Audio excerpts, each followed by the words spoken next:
In 1987, a family stumbled upon an incredibly cheap rental property in the heart of Delhi. It seemed like a massive stroke of luck, but within exactly 9 days, that move would devolve into a life-threatening ordeal. The family's patriarch, Ramesh Majumdar, was a man of logic and routine. He worked for the government railway department, and when he was transferred to Delhi, he needed to relocate his wife and 2 young boys from West Bengal as efficiently as possible. He found exactly what he was looking for in the Gandhimagar neighborhood, a spacious room at a deeply discounted price. It was even located on the street directly behind his sister's house. For Ramesh, the combination of low rent and family proximity was an easy decision. His focus on these practical benefits was so absolute that he didn't consider why such a prime location was available for so little. The anomalies started before they even unpacked. Upon securing the room, the elderly landlord was uncommonly aggressive about the money, demanding 2 full months of rent entirely in advance. Then there was the floor plan. Ramesh's family took a room at the end of a wide corridor, but directly across from them sat another door, one the landlord kept permanently padlocked. Ramesh's own sister tried to intervene. She warned him that the neighborhood had stories about that specific house, reputations that made people avoid it. Ramesh dismissed the warning as superstition. He had already paid the deposit, and the financial logic of the move was too strong to ignore. But the moment they moved in, Sarthak's mother felt a change. A heavy, unsettling energy seemed to hang in every room, making the air itself feel different. Ramesh's calculations were complete. He had secured the price and the location he wanted. But as the family settled in, the warnings and the thick energies suggested they were now living with a history they didn't yet understand. The first signs were fleeting. While cooking one evening, Sarthak's mother saw a shadow walk past her curtain and move straight toward the padlocked room, disappearing as if it had simply stepped through the door. Ramesh brushed it off.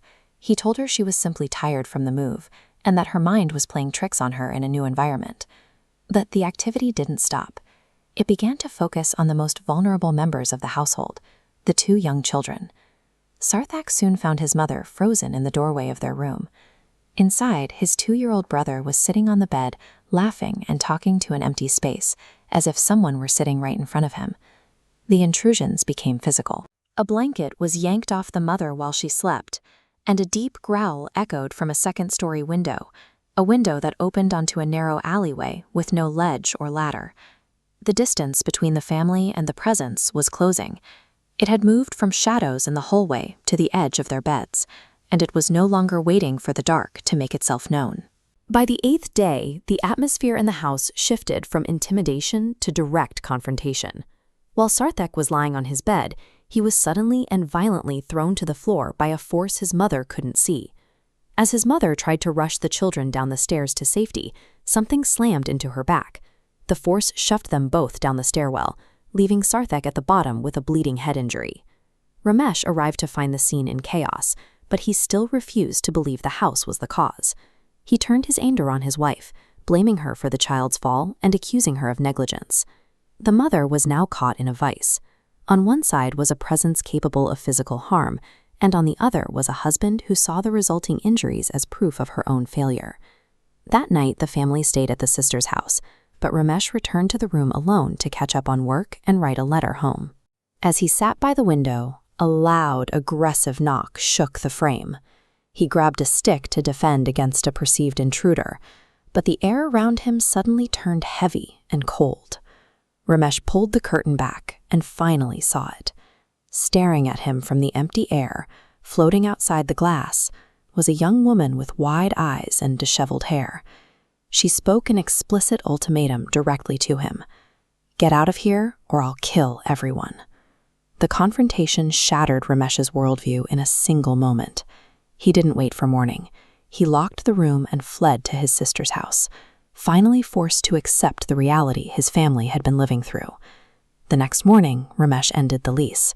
Despite only living there for 9 days, he was willing to lose his entire deposit just to get his family away from the property. The landlord's reaction was telling. He offered to hide and feed the family in another village if Ramesh would just stay, a desperate attempt to keep the house's history from being exposed. Ramesh ignored him and began digging into the past. He learned that the padlocked room across the hall had belonged to the landlord's 22-year-old daughter. She had been in love, but when her parents forbade her from marrying, she took her own life inside that room. Concerned with their social standing, her parents had botched her final rites, failing to provide the closure required to let her spirit move on. Then came the final piece of the story. A previous tenant's child had also been fatally pushed from the roof of the building, a tragedy that mirrored the violence Sarthak and his mother had just barely escaped.